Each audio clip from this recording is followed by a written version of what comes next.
I want to try something a little bit different. Let me know what you think about this after. Leave a comment, the normal things. Tweet me at RealCreepSin.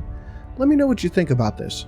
We're going to be looking at 4 separate creepypastas that I'll be narrating. A little bit of a compilation, I guess. So let me know what you think. White with Red. Original author, unknown. A man went to a hotel and walked up to the front desk to check in. The woman at the desk gave him a key and told him that on the way up to his room, there's a door with no number that was locked and no one was allowed in there. She explained that it was a storeroom and it was out of bounds.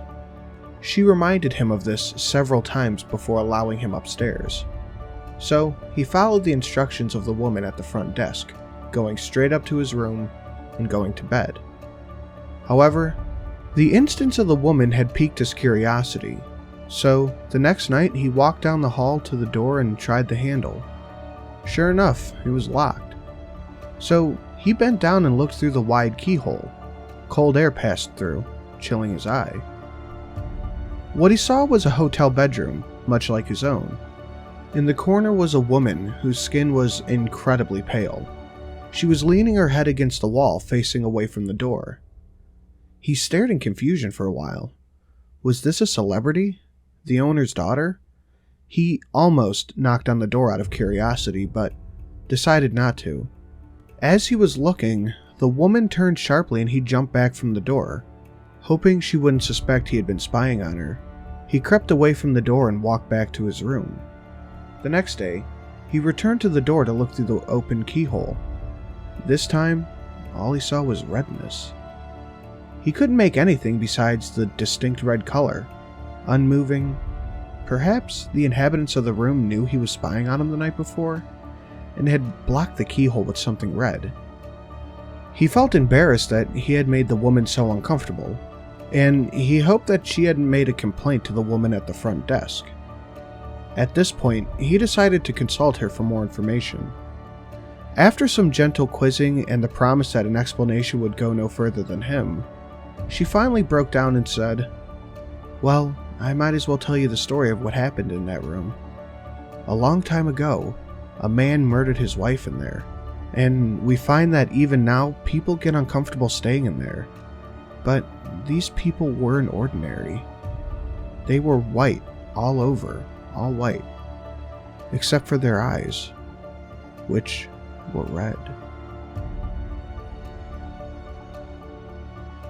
The statue. A few years ago, a mother and father decided they needed a break, so they wanted to head out for a night on the town. They called their most trusted babysitter. When the babysitter arrived, the 2 children were already fast asleep in their beds. So the babysitter just had to sit around and make sure everything was okay with the children. Later that night, the babysitter got bored and went to watch TV, but she couldn't go downstairs to watch it because they didn't have cable downstairs. The parents didn't want their kids watching too much garbage. So she called them to ask if she could watch it in their parents' bedroom. Of course, the parents said it was okay. But the babysitter had one final request. She asked if she could cover up the statue of the angel outside the bedroom with a blanket or a cloth, because it made her nervous. The phone line went silent for a moment. The father who had been talking to the babysitter said, "Take the children and get out of the house, now. We'll call the police. We don't own an angel statue." The police found both of the children and the babysitter slumped in pools of their own blood within 3 minutes of the call. No statue was ever found.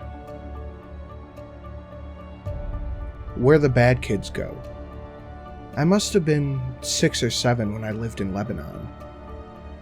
The country was just ravaged by war at the time, and murders were common and frequent. I remember during a particularly vicious era, when the bombings rarely stopped, I would stay at home sitting in front of my television watching a very, very strange show. It was a kid's show that lasted about 30 minutes and contained very strange images, sinister images. To this day, I believe it was a thinly veiled attempt on the part of the media to use scare tactics to keep kids in place, because the moral of every episode revolved around very uptight ideologies.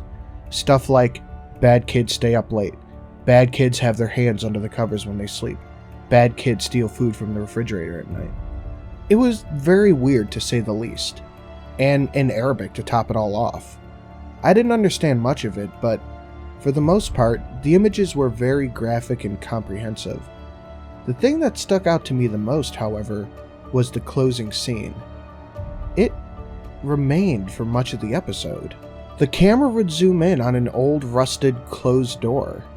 As it got closer to the door, strange and sometimes even agonizing screams would become more audible. It was extremely frightening, especially for children's programming. Then text would appear on screen in Arabic reading, "That's where the bad kids go." Eventually, both the images and the sound would just fade out, and that would be the end of an episode. About 15 or 16 years later, I became a journalistic photographer. The show had been in my mind my whole life, popping up in thoughts sporadically. Eventually, I had enough and decided to do some research. I finally managed to uncover the location of the studio where the channel's programming had been recorded. Upon further research, and eventually traveling to the site, I found it was now desolate and had been abandoned after the war ended. I entered the building with my camera. It was burnt out from the inside. Either a fire had broken out, or someone wanted to incinerate all of the wooden furniture. After a few hours of cautiously making my way into the studio and snapping pictures, I found an isolated, out-of-the-way room. After having to break through a few old locks and managing to break the heavy door open, I remained frozen in the doorway for several long minutes. Traces of blood and feces and tiny bone fragments lay scattered across the floor. It was a small room, and an extremely morbid scene. What truly frightened me, though, what made me turn away and never want to come back, was the bolted caged microphone hanging from the ceiling in the middle of the room. The Grifter.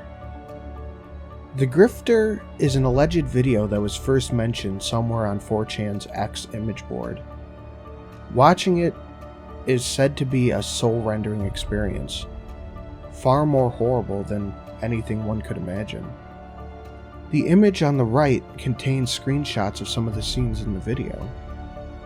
The few who have watched it are said to have been killed in their own homes. Only one thing in common: a strange doll hidden somewhere in the house. There is a message by the end of the video in the constructed international auxiliary language Esperanto. It says, "This child, now a young man, is still alive and lives in a local shelter, whose name was not given. He never spoke, and he is still catatonic."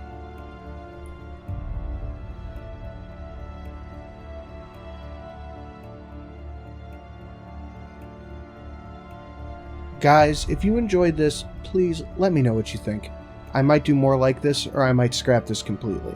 It's kinda hard to find short stories like this, believe it or not. But with that being said, I would like to thank my $10 and above patrons: Paul Z, Mr. Swiston, Official Jerboa, Chaos X, and JY. Thank you guys so much. Your stuff keeps the channel alive. And if you're interested for some Patreon-only content, head on over to there. I should start posting that kind of stuff within about a week or so.